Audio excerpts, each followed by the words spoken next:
Лейлик районунун Катыраң жайыт комитети түзүлгөнчө айыл аймактагы 9000 гектар жайытты туура пайдалануу маселеси арткы планда калып, жакшы көңүл бурул байкалган. 10 жыл мурун Катыраң айыл өкмөтүндө жайыт комитети түзүлүп, малчылардын көйгөйүн чече баштаган.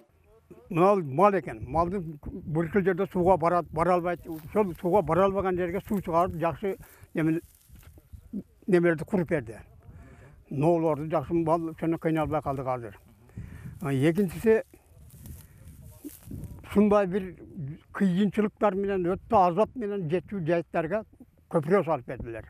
4 көпірө болды азыр менин эсебим боюнча. Катыраң жайыт комитети өткөн жылы Аристин жардамы аркылуу жол оңдоо үчүн атайын техника алып, анын жардамы менен жайыттарга баруучу жолдордун 17 километрин оңдоп чыккан. Ушул жылдын аягына чейин дагы 15 километр жолдор оңдолот.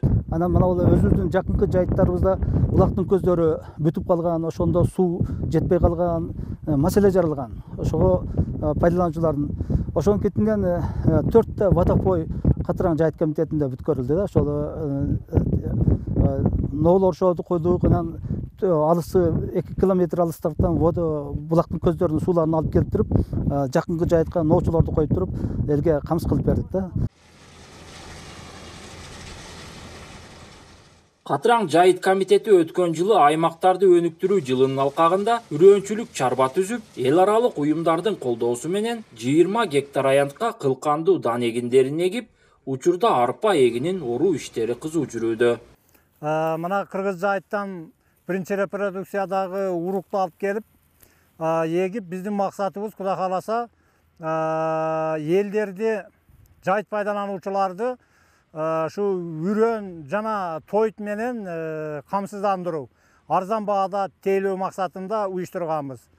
Мана эгинибиз жакшы болуп, бүгүнкү күндө түшүмдү жыйнап аткан убагыбыз азыр. Катыраң жайыт комитетинен билдиргендей, аймакта малдын саны жылдан жылга өсүүдө. Андыктан жайыттарды которуу жолу менен туура пайдалануу маселеси курч бойдон турат. Абалдан чыгуу максатында жайыт комитети Токой чарбасына тиешелүү 50 000 гектар жайытты ижарага алууну пландоодо.